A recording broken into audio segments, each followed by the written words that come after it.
Hello, everyone, and thank you for coming to today's Play Attention webinar on ADHD and creativity.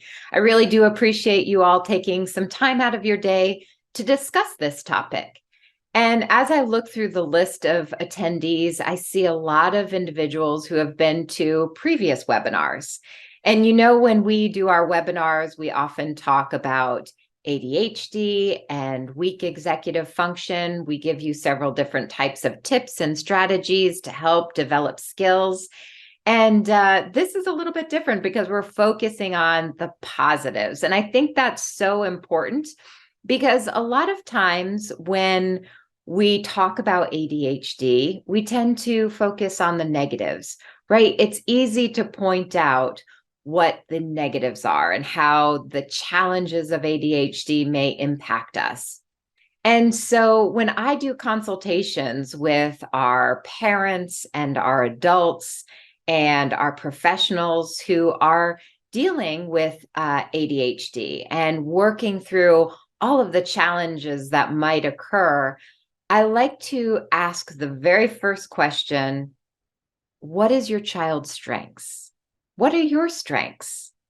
What are your clients' strengths?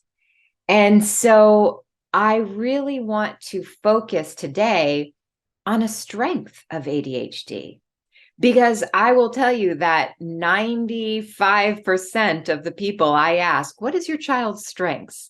Or what are your strengths? Typically, the very first thing that comes to mind is she's really creative. He's really creative. You wouldn't believe the structures he creates. Or if you're an adult, oftentimes I'll hear, I think I'm very creative because at work, I can come up with ideas that no one else has. So that's why I want to focus on creativity. Because although we may have some characteristics and some traits that can make things challenging, if we can develop underlying skills and we can learn how to manage certain characteristics and traits, then we can really enhance our creative nature and our creative spirit. So that's why I really want to focus today on creativity. And we're going to be discussing a few different aspects of creativity: why creativity is important. Is there truly a connection between ADHD and creativity? And how we can explore and encourage creativity in our day-to-day lives. Now, many of you may already be exploring and encouraging creativity in a lot of different ways.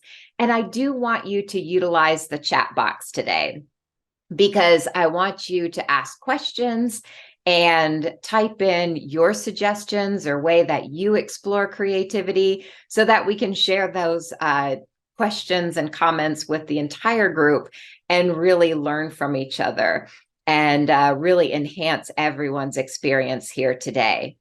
Also, I want to mention that we are recording this event.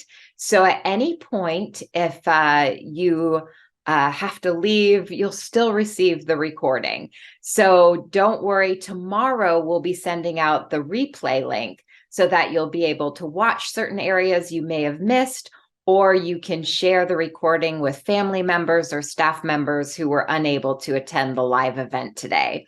So I see that some people are already using the chat. Kathleen says it is sunny blue skies in Seattle today. Well, we're glad to hear that because we know that's not often for you. So I do appreciate, again, all of you being here today.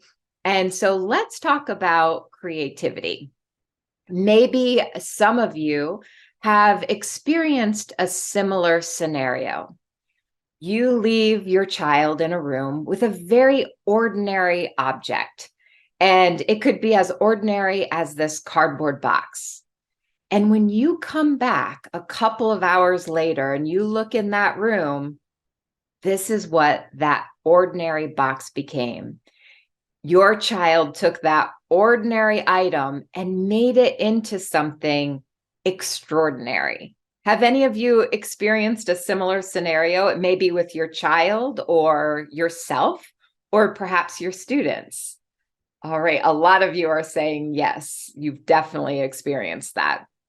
And that is so common, and it is very interesting to look at the differences between people, because you may have one child that creates something extraordinary out of an ordinary object, like that little character we saw on my first slide, who said, I don't just think outside the box. I take the box and make something truly awesome.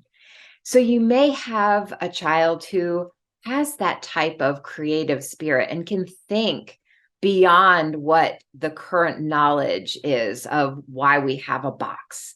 Then you may have another child, and that child may be perhaps not ADHD, and you give that child a box, that same box, and you leave the room.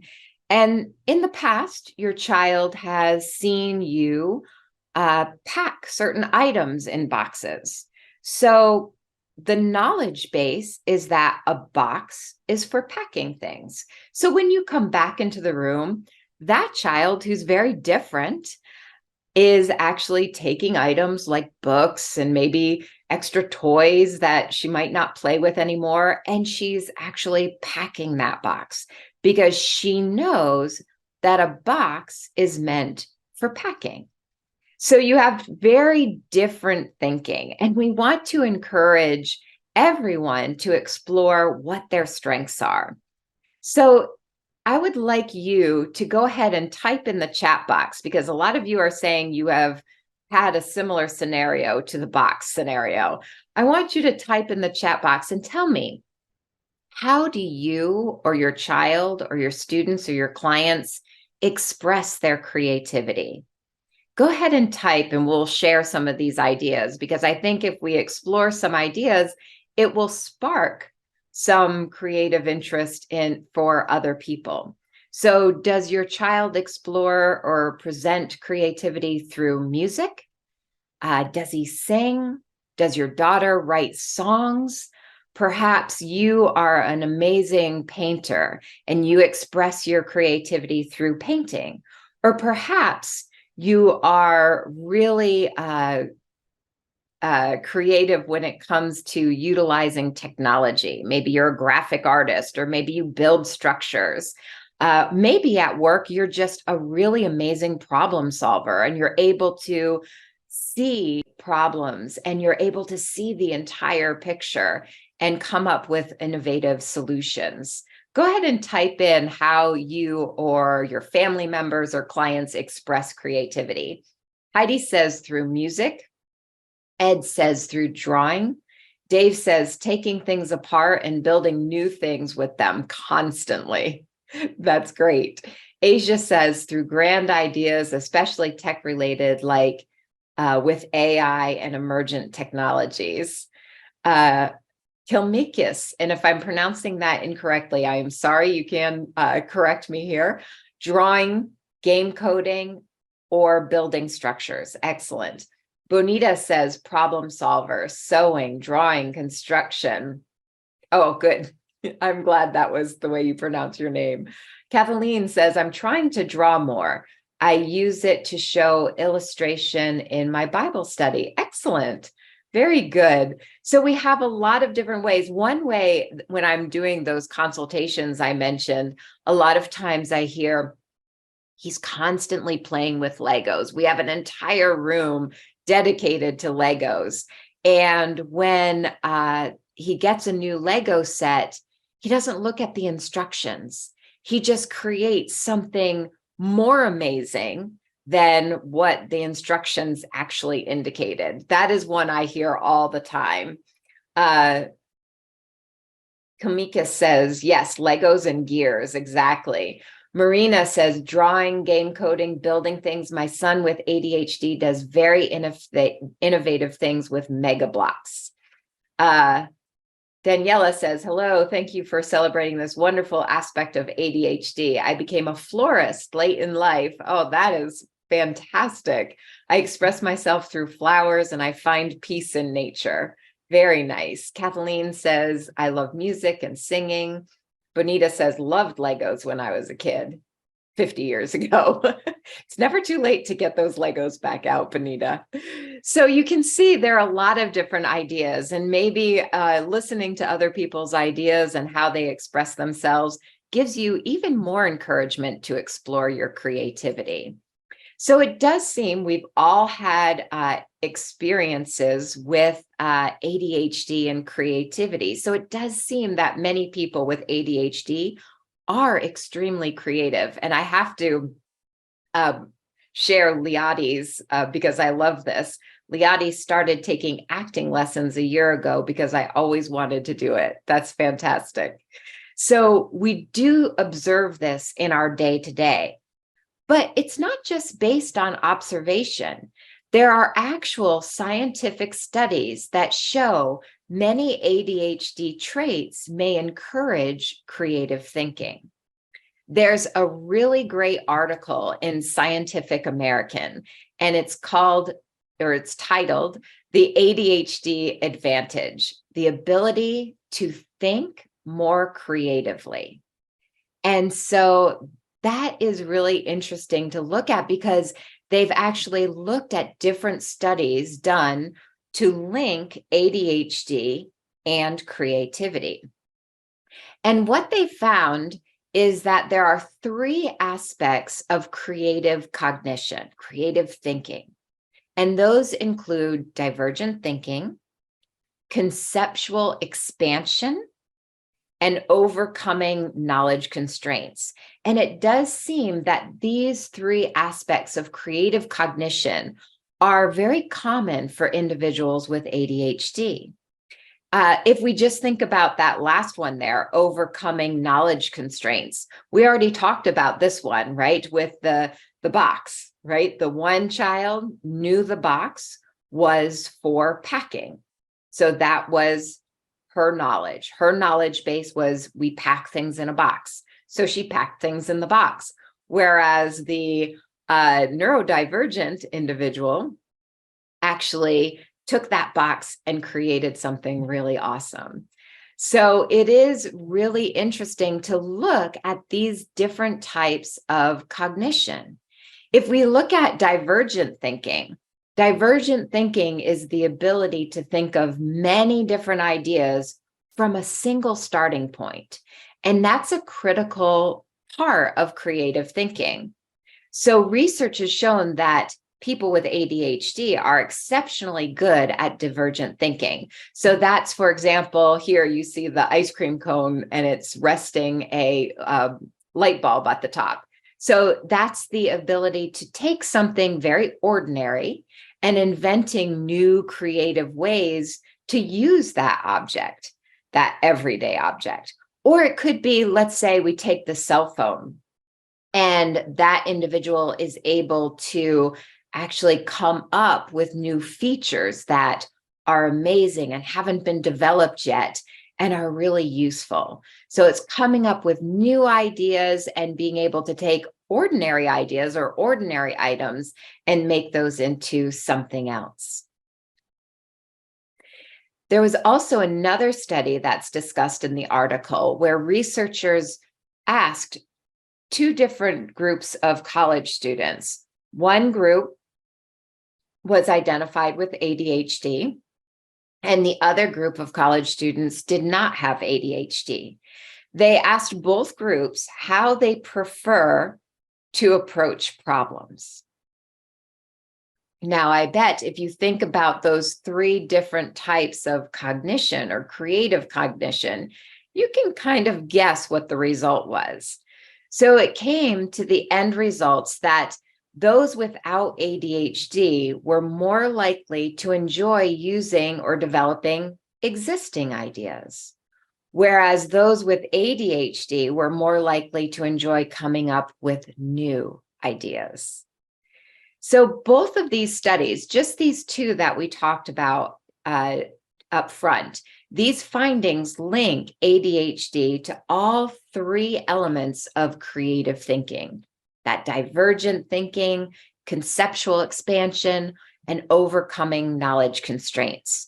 So it's really important that when you are observing this type of creative thinking with your child or with yourself or your clients, that we really take time to nurture that type of thought process. Even if you Google the characteristics or traits of a creative individual, it's really interesting to look at the list that comes up. These are words, if I Googled, which I did, I Googled creativity or traits of a creative person.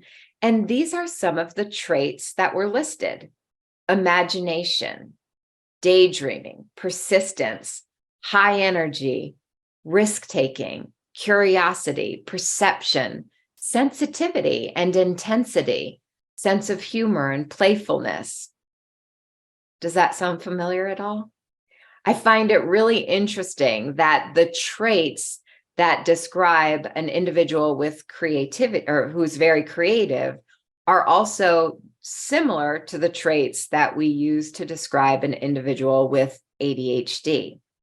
So can we take those traits and actually help develop and learn how to manage some of those characteristics so that we can truly enhance our positives? Can we take high energy, risk-taking, and daydreaming, which are often seen as negatives, and turn them into your superpowers? Bonita says, sense of humor, I'm the queen of puns. Very good. So let's look at how we can actually do this, because we know the positives, and creativity is just one of the positives you can think of right now. So what's important is that we are able to pinpoint different cognitive skills that lay the foundation for strong executive function, and develop those skills so that we can enhance all of our positive characteristics.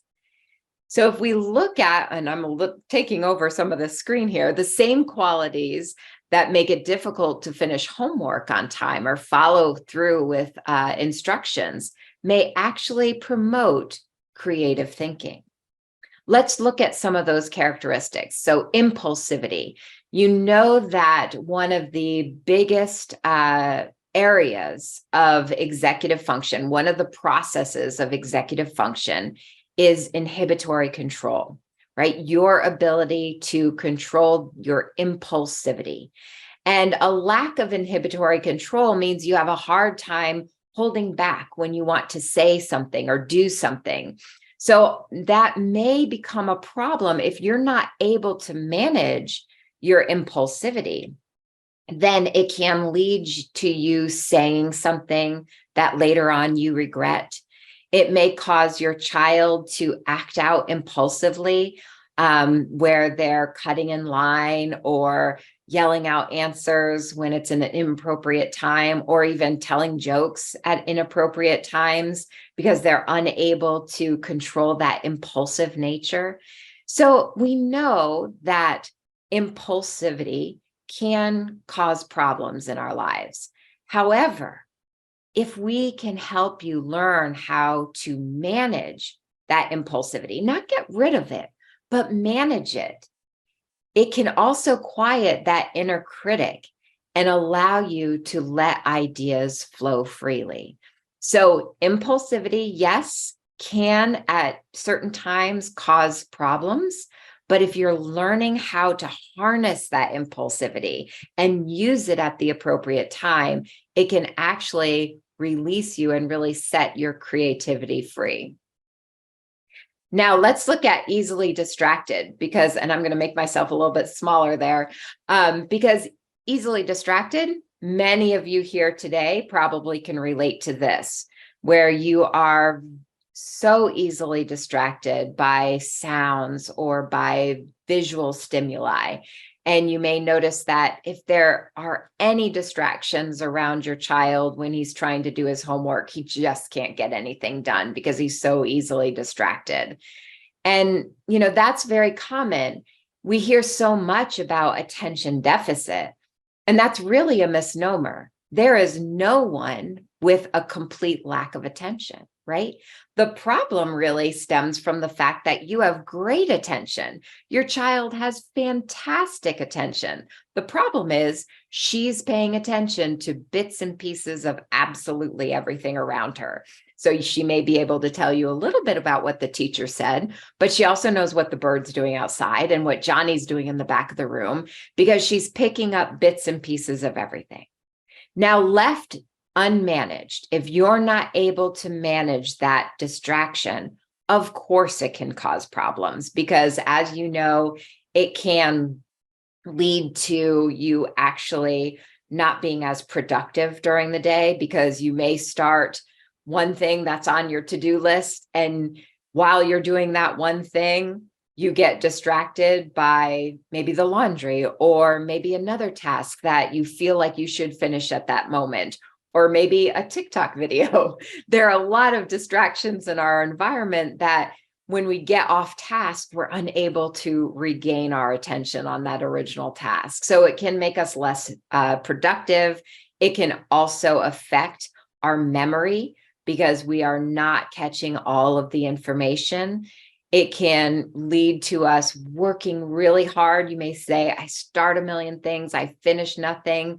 Or at the end of the day, I'm exhausted, I've been busy, but I finished nothing, because you're constantly interrupted and distracted. So yes, distraction, impulsivity, both of those characteristics can cause problems. However, if you learn how to harness and manage that distraction, there are many studies that have shown kids who have difficulty filtering out those environmental distractions may find that all of those elements combine in interesting ways, and from that can lead to new ideas. And then probably one of our most famous individuals that we've heard of, that's a constant daydreamer, right? Here's our other characteristic that's very common, the daydreaming. And Albert Einstein, who knew how to manage some of these characteristics or these traits, he called those moments of daydreaming his thought experiments. So these were the times where he was able to make connections beyond anything we ever knew, well beyond our knowledge base. And that's what he termed as his thought experiments, not daydreaming, but thought experiments. And, many of his teachers, of course, criticized him and said he'd become nothing in life because he was constantly daydreaming. But it is amazing what that characteristic can become. So let's look at how can we develop all of these foundational skills and really enhance our positives. And in this instance, we're talking about creativity. But of course, you have a lot of other positives you can look at. Creativity, you might be very creative, or you might be very athletic, or maybe you're very empathetic. There are all of these positive characteristics. But again, we need to know how to manage them. So we need to look at all of those foundational skills that we can improve. They may be weak now, but we can improve all of these foundational skills so that we can be successful. We can follow through. And that's what we specialize in with Play Attention. At Play Attention, we can actually pinpoint the different cognitive skills that right now may be weak for you, but are required for strong executive function. And we do this in a couple of ways. Of course, if you meet with one of our specialists, one of our executive function specialists, you can have a conversation and talk about your different strengths and weaknesses. And many of you here today are actually current clients who have gone through this process. Or if you are thinking, I don't really know what my strengths are, or what my child's strengths are, or where the weaknesses lie, what do we really have to work on? Because it can be overwhelming.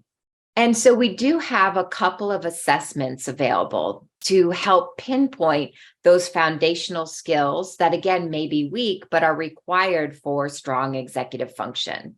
One is called Focus, which is a norm reference test of attentional control. It's computer-based. It takes 20 minutes. And at the end of the 20 minutes, we receive a full report that tells us how you performed compared to the performance of your peers. And this can be done with any age from 5 all the way up through adulthood. And at the end, we get a variety of a lot of information on 4 different areas of cognitive control. We look at consistency. So that's your ability to remain consistent throughout the exercise. So if you are low in the area of consistency, it typically means that you have a hard time starting and completing assignments in a timely manner. We look at performance, which is related to your processing speed. We look at impulse control, and then also at distractions, your ability to deal with distractions, both auditory and visual. So when we can look at that very objective assessment and those results, then we can pinpoint the different areas that are important to improve. Because I know sometimes you may look at your child and say, well, I know he's easily distracted, but is it a problem that we need to work on? Or is it 8 just being 8? He's 8 years old, and this is typical for an 8-year-old. So with the focus assessment, it's an objective assessment based on data where we can actually look at how your child or yourself, how you perform compared to the performance of your peers, and pinpoint those areas. Then we also have the brief available, which is more subjective because it's based on experience and observation. So it's a variety of questions online, and it's a survey that asks questions. And at the end, we get a really good snapshot of your executive function on a day-to-day basis. So if you have a child under the age of 18, then the parent can do the assessment, or the teacher. If they're 12 years old, or older, they can actually do a self-assessment as well. And if you're an adult, you would do a self-assessment. I like doing both of them because it really gives us a really nice overview of your executive function and attentional control, so we can really pinpoint the foundational skills we need in order to improve executive function and self-regulation. And remember, our end goal is to improve all of these cognitive skills so we can enhance the positives like creativity. Because the difficulty is if we don't develop these foundational skills, then the outcome is typically what I hear during a consultation. And that is, I am very creative. At work, I come up with amazing ideas. Or I also hear a lot, I have 20 different amazing business plans that I've written up, but I can't follow through. I don't finish any of these ideas. I have great ideas, but I have a hard time prioritizing and avoiding procrastination and being able to organize all of my thoughts. Do any of you raise your hand if you can relate to that? Can you relate to, and I know I can't see you, so use the raise your hand icon. Kamika says, OMG, yes. So, and a lot of you are raising your hand. So it is so common, or you may see it with your child in that you'll say, he has amazing ideas. He can tell me these great elaborate stories, but he can't write them down. He forgets, or he can't organize the thoughts when it comes to putting it down on paper. So how unfortunate if we can't develop these foundational skills, or we don't develop these foundational skills, and all of those creative ideas do not come to fruition. So it's really important that we develop these skills. And if you are interested in either of those assessments, or both, the brief assessment or the focus assessment, and you'd like to meet with one of our executive function coaches to review those results and talk about how we can develop those foundational skills, just type in assessments in the text box. Now, if you do an assessment, keep in mind, both assessments take about 20 minutes in length, and we will need about a 40-minute block of time after you complete the assessments to review the results. Now, the assessments are typically $50 a piece, but with this webinar special, you will receive buy one, get one at half price. So you can do both assessments for $75. But remember, we do need that 40-minute follow-up to review the results with you. So if you would like to type in assessments, we'll follow up with you with a little bit more information about the assessments.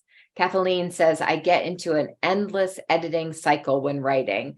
And that's very common. Probably you have the great idea, but getting it down and organizing those thoughts. And remember, those are all areas of executive function. And so once we look at the different cognitive skills that are weak for you now, then we can look at actually developing a very systematic, customized neurocognitive training plan to help you develop these skills. So we're not just going to say, here are the skills you need to improve. We can have a specific plan of action in place, because that's what's missing sometimes. We get a report and it tells us all of our weaknesses or our child's weaknesses, and there's no solution. We need to take it a step further and look at a solution as well. Bonita says, can a full psychological evaluation be used rather than the assessments? Bonita, that's a great question, because of course, many of you here may have already been through a neuropsych evaluation, and those are great because they're very, very comprehensive. And if you want to just share those results, we have a lot of clients who share the results with us, and our executive function specialists can go through those results and talk to you about, okay, now these are the areas that are challenging. How are we going to develop those through neurocognitive training? Now, that we can definitely do. So that is no problem at all. Let's see. Kamika says, I have this issue, but I'm not diagnosed with ADHD. What is that tied to? Can you clarify have this issue? Which issue particularly are you referring to? Okay. All right. So let's talk about, we've been talking about creativity and how a lot of us have that creative spirit. And so let's talk about why it's important that we encourage and nurture that creative spirit that seems to be a part of many of us. There are a lot of positives to creativity. It improves problem solving, allows you to express yourself, encourages teamwork, can reduce stress and anxiety, leads to fun and happiness, and gives you a sense of pride. And it can really, when you have that creative nature and you can follow through with your creativity, it can really open new doors for you. So let's talk about, and many of you are probably already doing this, but let's talk about ways we can incorporate creativity in our day-to-day. Now, as I'm going through these ideas, we're going to talk about, how we can really encourage creativity at home or at school or in the workplace. If you have additional ideas, please do type them in the chat box, and I will share them with everyone, because the more ideas we have, the better. And we can even compile these and share them on our social media so that you can refer back to them. Because what better time than this summer to actually start incorporating some of these ideas? So the very first thing you want to do is identify times when daydreaming and high energy and impulsivity may need to be controlled, right? We said these can be positives, but there are actually times where you may need to control these, right? Because you don't want to be daydreaming in the middle of a business meeting, or when your child is learning a new concept during math class. That's not an appropriate time to be daydreaming. So we know that there are certain times, but then outside of those times, you want to specifically provide times when creativity is encouraged at home or in the workplace or at school. And you can even do this as an exercise, because sometimes you think your child knows or your students know when they need to control these behaviors or these traits, but they might not. So make certain you make it into an activity. When should we be able to control these types of behaviors like daydreaming or high energy or impulsivity? And when is it appropriate to just kind of let loose? So make certain that you and your child and your clients are really aware of those specific times. So let's look at some very specific ideas for creativity in these three environments. And like I said, uh, you can type in your ideas as well. Kamika says, my son needs to get this under control at school or in the library. So these are times where he has to be able to learn how to control those. My son and I love doing jigsaw puzzles together. It's mentally challenging and stimulating. That's a great idea. Now, for all of you who may be in the classroom, let's look at some of these ideas. And of course, you can do these exercises at home as well. So songwriting is one. Perhaps have your students create and write songs that help them remember new math concepts, or how to spell a specific word, or some new information they've learned, or a time in history. Have them write songs about that new idea or that new knowledge. Change roles. It's really interesting to see how students flourish when you let them be the teacher. So have them select a certain subject matter and develop a lesson based on that subject area, and then let them teach the class. So the student becomes the teacher, and the students can actually teach that subject matter to the rest of the class and to the teacher. If you have older students, use TED Talks as inspiration. So many of you may have watched TED Talks, and share those with your students or with your child, and have those TED Talks inspire them to do their own version of a TED Talk on a subject matter that really interests them or that they're passionate about. There are a lot of TED Talks out there that are amazing, and they're done by very young individuals. So use those as inspiration. Technology. A lot of our kids, our students, are drawn to technology, and they're pretty amazing when they get to explore the technology. So use that. If they have a particular interest, then ask them to develop a new website that will explore and explain that knowledge. So if you're working in groups, then that's a great time to take different people's strengths and the way they express their creativity and use them for one project. So they have a subject matter that they're going to create the website around, and one individual is setting up the website. Another individual may be really good at writing, and so that individual is going to write the content. Another individual may have the graphic design aspect that they can contribute. So you want to make certain that you play to different strengths of creativity. Be a reporter. That's always a great activity, to send your students out into the community and act as a reporter and find out different information about areas in the community or different jobs in the community, actually interviewing some of the community members and learning while having a good time and acting as a reporter. And visual storytelling, that's always going to enhance their writing if you allow them to create, because a lot of you said that your child is very artistic. And so having them develop designs and pictures to go along with their stories often can even spark the story to become even better. Let's look at creativity at home. Marina says, my son gets bored quickly in the classroom. I'm working on something with him to bring out creativity so that he has time and space to express himself. I think it's greatly suppressed.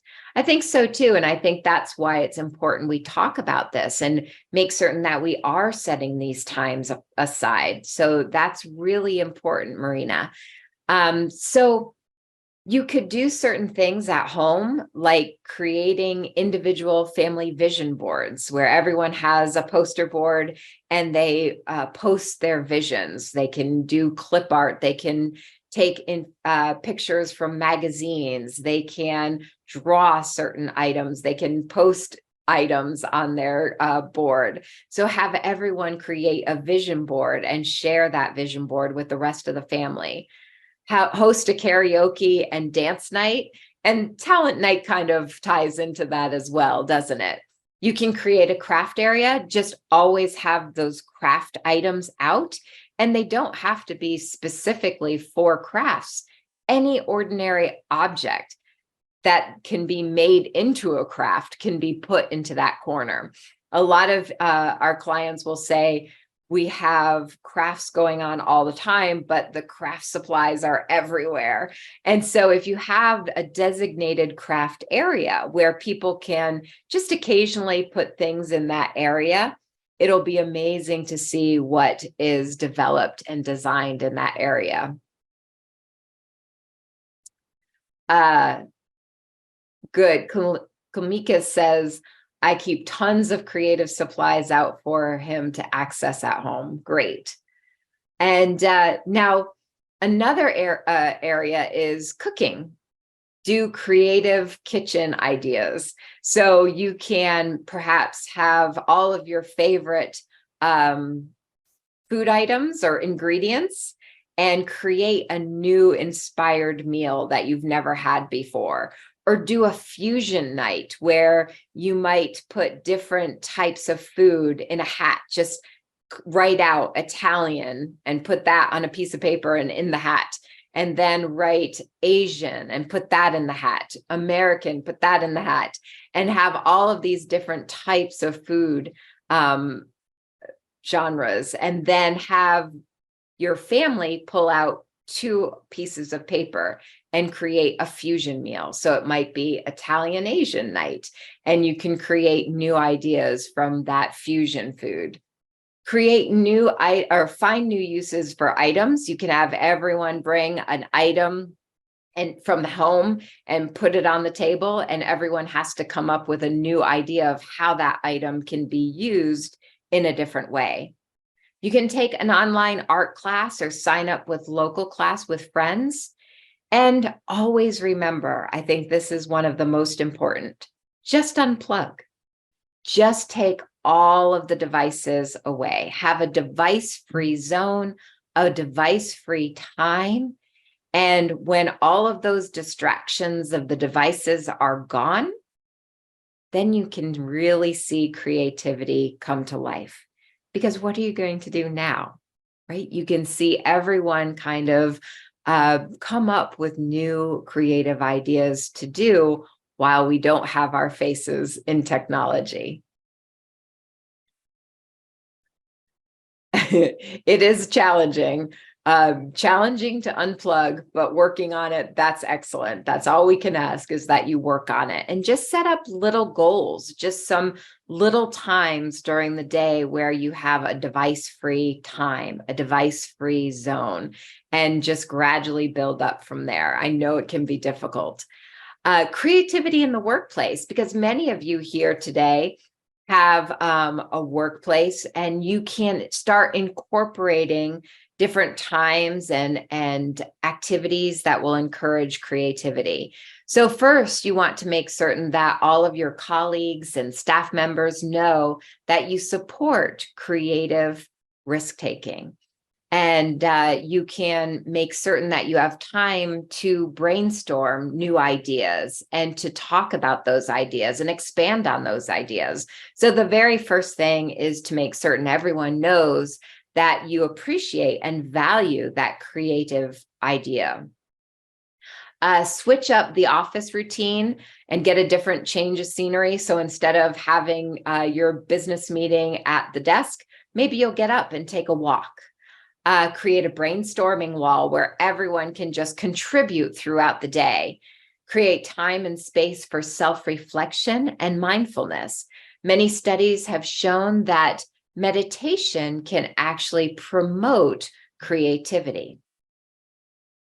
Also play happy music. So everyone's idea of happy music may be a little bit different, but studies have shown that listening to your idea, your happy music, actually encourages innovative solutions.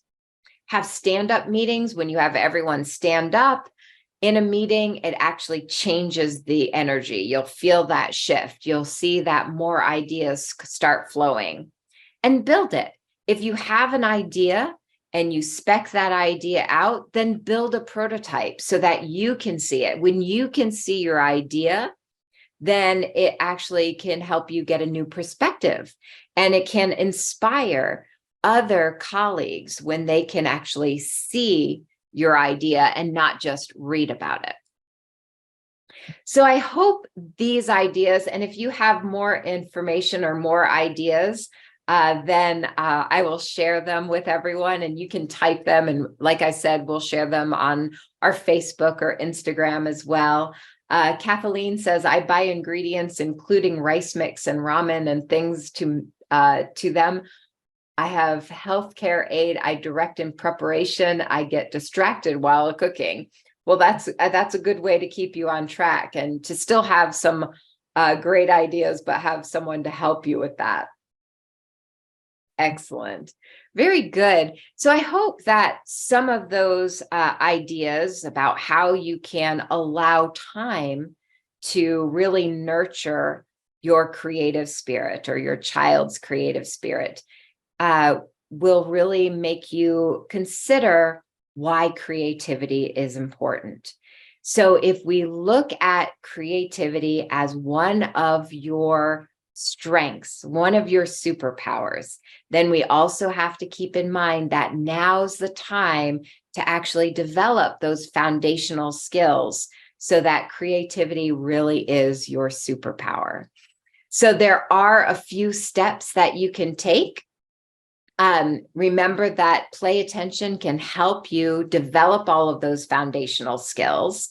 And I want to mention that the body wave system you see on this individual's arm, this is our body wave system.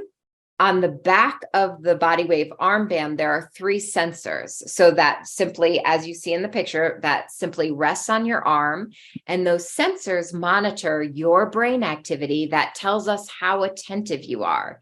And then that information is given over to the computer, where you're allowed to control all of those cognitive skills that we talked about: sustained attention, task completion, working memory. You control all of those cognitive exercises just with your mind, or more specifically, your attention alone. And you receive constant and immediate feedback as to whether or not you truly are focused and paying attention. And then we use that to help you develop those skills, those foundational skills you need in order to strengthen and improve executive function and self-regulation. And just imagine what you could achieve if you have all of those skills in place and you strengthen your executive function.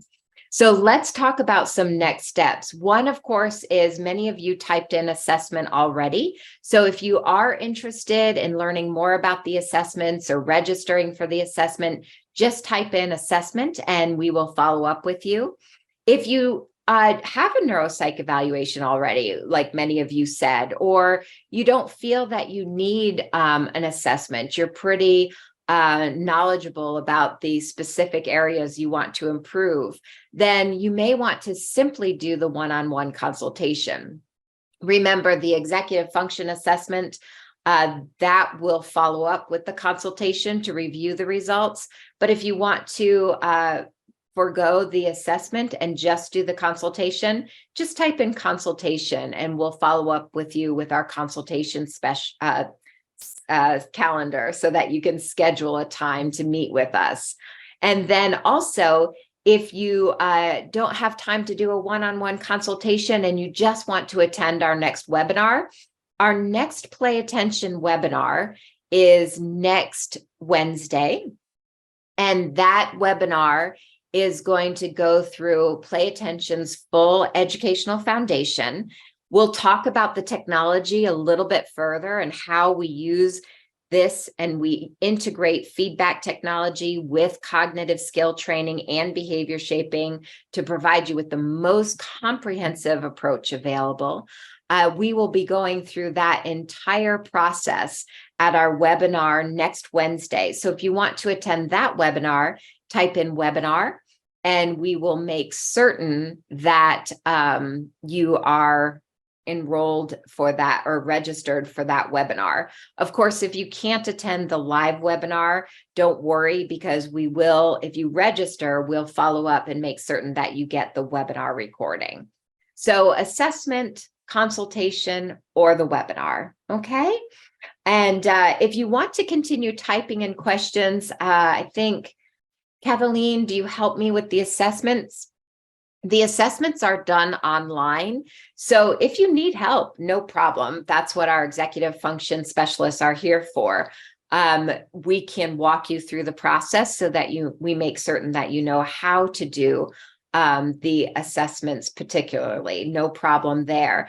And if you do have, I was just looking at some of your notes here.